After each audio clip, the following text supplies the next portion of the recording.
Ladies and gentlemen, welcome back to R Squared Technology. I'm your host Ryan, and let's get ready to SolidWorks. Friday, favorite day, end of the work week, at least for me, or so I would think. Hopefully everybody had a good week, good Halloween, all that jazz, you didn't eat too much candy, and you had one hell of a costume party. Today we are continuing on in the Beginner's Guide to SolidWorks 2022 Level 1. Link in the description below, as always, where you can pick up a copy to follow along. Otherwise, you can just try to operate off this video. Up to you, but I do recommend getting the book, because there's going to be some of the finer details that I'm going to leave upon you to read from the book. So, with that, we are going to pick up on page 312, where we're continuing with an additional wrap method. And this will require a downloaded model from the book's website, so hence, again, why you're going to want to get the book, because I don't believe you can get these models without purchasing the book. So, with that, let's jump in. Alright, so, page 312. Section 14.7 at the top of the page. The first thing we're going to do is locate the file that we saved called bottle_wrap. And the first thing that will appear when you open the model is, do you want to proceed with feature recognition? Because this was originally created as perhaps a SolidWorks file and converted to a step or parasolid or something of that nature. Because if you look over in our feature tree, we don't have any features, we just have imported one. And with this, we do not want to choose feature recognition. So it's likely a parasolid that's going to give us this option. So we'll say no, and then immediately I'm going to hit Control S, and yes, I want to convert it to a solid part. And that's going to save it in its original file location. You could also do a file save as, and then choose a different location for it. But we can save it where its origin was for now. From here, we'll move on to section 14.8, which is in the middle of page 312, where we're going to do a sketch on the front plane to define where another sketch is going to be created. So, come over here, choose front plane, Control 8 to bring it normal to, choose a sketch, choose a center line, and we're going to go from the origin, coincident 1 endpoint, drag up, making a vertical relation. Doesn't matter to where, because we're going to define it with a dimension. Right click, choose select, then we'll choose a midpoint line, click drag out, making sure we have a horizontal relation, and the midpoint is coincident to the endpoint of our vertical line. Then we can select this line, come over to the properties over here, choose for construction, select OK, and then we're going to grab our smart dimension, and from here this height is going to be 4.5, oops, hit enter too soon, 4.5, and the width of our line is going to be 2.75. And then Control S. And then we will move on to the top of page 313, section 14.9. Alright, so now here over on the top of page 313, section 14.9, we're going to add text in.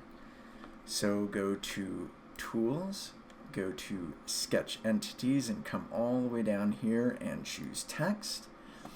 Now text could arguably be inserted anywhere within this sketch, but there is a reason why we drew this line, because that's where we're going to reference this set of text. So, as you can see, curves is the first thing that's selected. We're going to choose this line here, and then we will add in the text shampoo. So,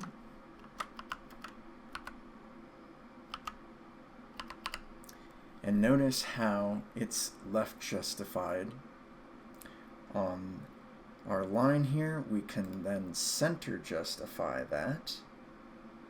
And from here, we will move on to section 14.10 at the bottom of page 313, where we're going to change some of the font properties. Alright, section 14.10 at the bottom of page 313 will carry over to the top of, and really all the way through page 314. So we'll move over to page 314 for the continuation and the real finer details. So what we're going to do here is unselect Use Document Font. We're going to click on the font and open it up. And then we're going to click in this field here and choose Arial Rounded MT. So MT, and they want it to be bold. And we're going to use units of 0.4. And then we can click OK. And then one last thing we want to do over here in the properties is use fully justified to stretch it along the line that we've just created. And now from here, we can click OK, and then we can exit the sketch, and of course hit Control S to save. And that will bring us to the top of page 315, section 4.11. Now moving to the top of page 315, section 14.11, we're going to start into the wrap feature. So make sure that the sketch is selected, sketch 1 from the feature tree. Go to the Features tab and choose Wrap. And first thing we're going to do is make sure it is set to Emboss. Then we will make sure to set to Spline Surface rather than the Analytical, because this is a irregular surface and we won't be able to select it. Then from here we can choose the shampoo bottle, and then we can choose a height of 0.1. And that'll take us from page 315 over to the top of page 316, which is the conclusion, also section 14.12. So we can click OK here, give it a moment to calculate that, hit Control S, and we'll turn off Real View Graphics so it's not over reflective for just a moment, and I'm going to press and hold the center scroll wheel to show you what we have here. So that is a second method for wrapping something. And we can turn Real View Graphics on, press the spacebar, bring it back isometric, and Control S. So that is going to conclude the wrap feature in chapter 3. We are then going to move on to page, it looks like, should be 321, where we're going to do a worm gear shaft completion.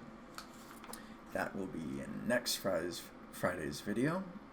So luckily this Friday was relatively short, so you can breathe a little bit, but we'll pick it up next Friday. Until then, hope you learned something. Thank you for watching. Take care, and I'll see you in the next video.